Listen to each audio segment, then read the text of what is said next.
I've taught a lot about finances, but let me just talk for 5-10 minutes on a few things about our financial life. Number one, let me tell you something. A job alone will limit you.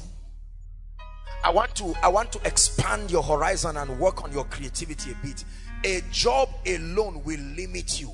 Brothers and sisters, no matter how much of a job you get, no matter how great of a job you get, a job does not have the capacity to fund your assignment. Your needs are plenty. Family needs. The average African family has siblings that are looking up to you for assistance.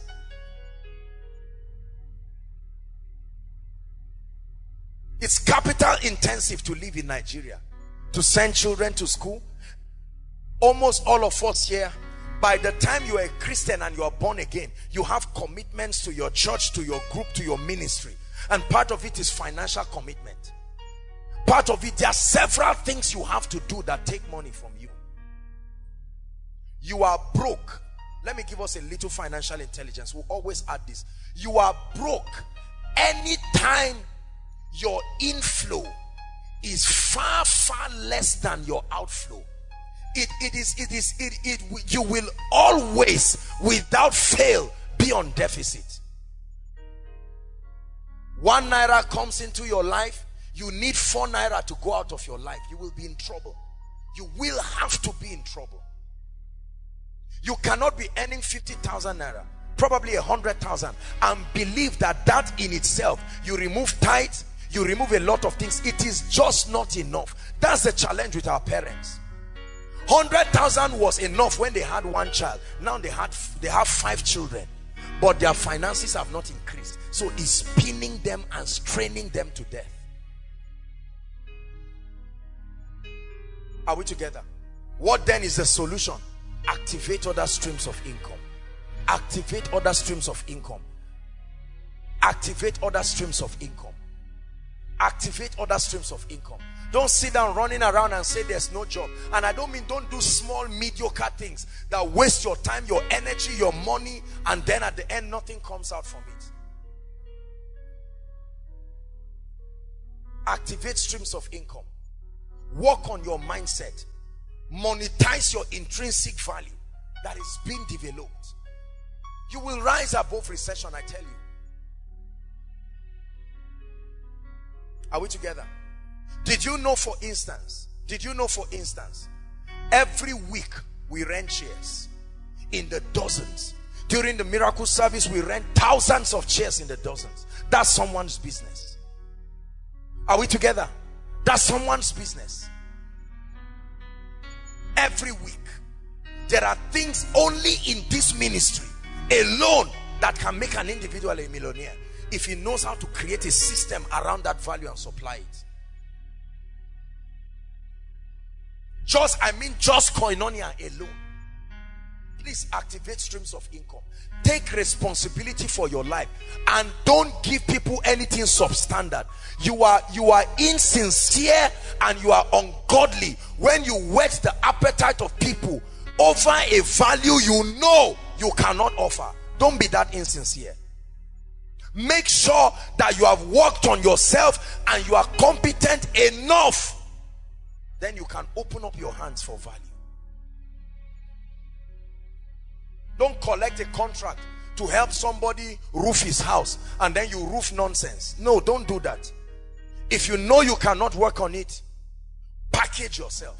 Work on yourself. I work on myself every day. I returned back from my trip yesterday. As tired as I was, I made sure that my daily goals were met. Please don't you think that it is just the anointing. The anointing is there. I'm going to talk about it. Paul said, he says, I am what I am by the grace of God. He said, but this grace was not showered upon me in that I labored more than ye all. I prepare an average of 2 to 3 sermons every week. It takes time. It takes research. It takes staying in the spirit. There are other aspects of my life I am involved in. What are you doing? There is no laziness. Don't sit down and say, oh God, when will you change my situation? Don't sit down and say, who will come and marry me out of this problem? Nobody. At least nobody in koinonia. And brothers, don't wait and say which lady. The Bible says he that finds a wife finds a good thing and obtains favor from the Lord.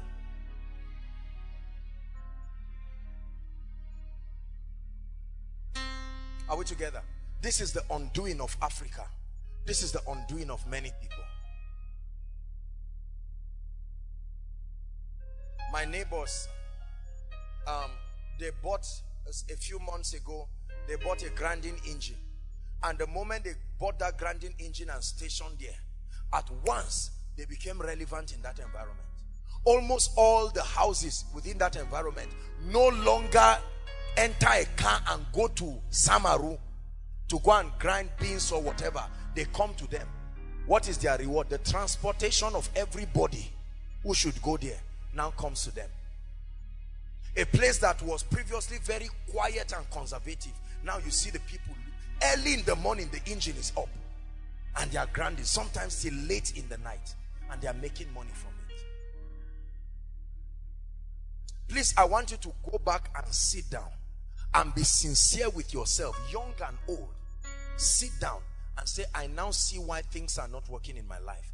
I now see why I'm feeling the heat of the recession. I am not saying you should be a money monger. Remember, we've done financial dominion. So you cannot sit down and say, now, which business do I do? That's a wrong question.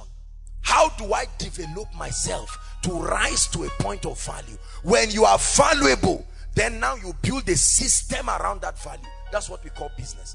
Business is simply the art of packaging your value that has been developed to serve a targeted people. Then you receive financial rewards among other things. There's nothing mysterious about business. Building a business is simply having a value, converting it to a product or a service that is needed and useful, and then creating a system that informs your potential customers of what you have to give. Very simple. But it's not as simple as it sounds.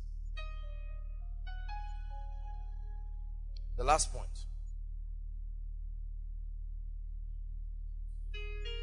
Rise to a point of value. Rise to a point of value. The last point. What is the fourth key to becoming transgenerationally relevant? The fourth key to rising beyond recession. We named the series Thrive. To thrive does not mean to manage. To thrive means to blossom. Thrive gives a picture of a plant growing out. You see how a plant grows out of the soil, and you see it moving regardless of the strength of the soil. It shoots through it and it blossoms. That's what it means to thrive.